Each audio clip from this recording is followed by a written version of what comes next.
When people die suddenly, sometimes their shadow gets confused. Sometimes it comes home. That's what I think happened to Anna. It began 3 days after her accident. They'd found the car at the bottom of the embankment by Miller's Creek. Headlights still glowing under the water like two eyes refusing to shut. Her seatbelt was cut clean through, like someone or something had helped her out. They never found the body. I buried an empty coffin because grief demands ceremony, even when there's nothing to put in the ground. That night she came home. I was in the kitchen when I heard the back door open. No footsteps, just the creak, the gust, and then her humming. It wasn't the tune she used to hum. It sounded backward. She stood in the doorway, soaked from the rain that wasn't falling, smiling like she'd just come in from work. "Hey," she said, voice smooth and hollow. "You left the porch light on." Her skin was pale as fog, her eyes too dark, but grief makes you generous. I told myself she'd somehow escaped the crash, that the river had spat her back up because it couldn't keep her. When I held her, her body was cold. Not wet, cold. The kind of cold that doesn't go away with blankets. The first real sign came 3 nights later. I woke to the smell of river water. Thick, metallic, like something growing in the pipes.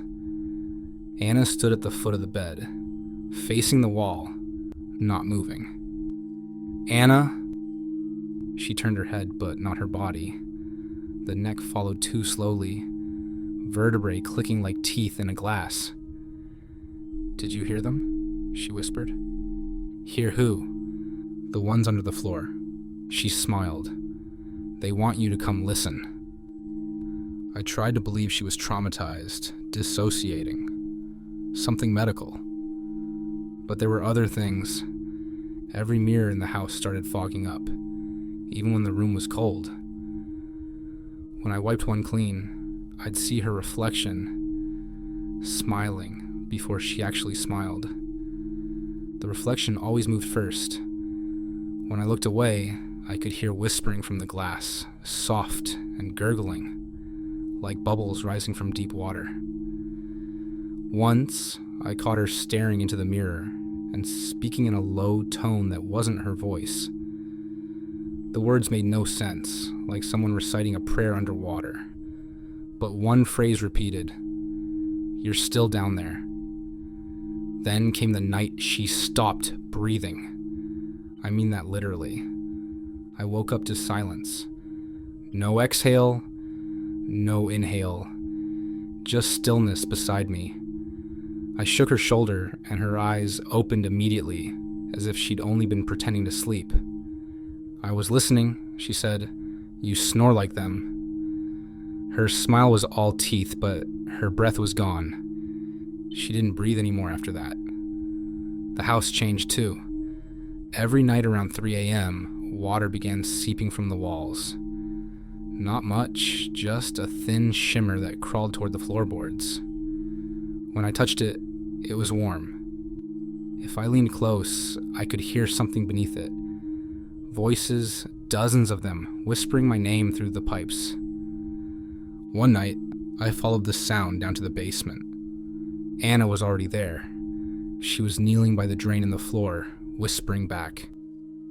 I watched her fingers, wet, bone white, too long, and saw them vanish halfway down the grate.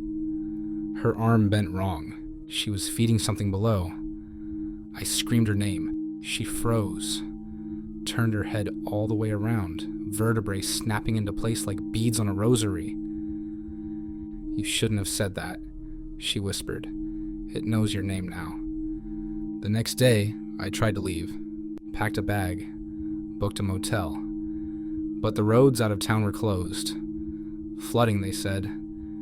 The river had risen overnight, swallowing Miller's Creek and cutting the bridge in two. That evening, the power flickered. Anna sat in the living room in the dark, humming that reversed tune again. When the lights came back on, she was staring at me. "Do you love me?" she asked. "Of course." "Then let me show you where I went." She took my hand and led me down to the basement. The air was thick and sweet, flowers rotting in water.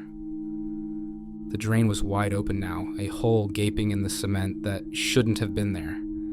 I could hear rushing water far below, a deep current calling upward like a throat begging to be filled. "Do you see it?" she said. I didn't answer, because what I saw was a face under the water. Her face, eyes open, mouth full of silt.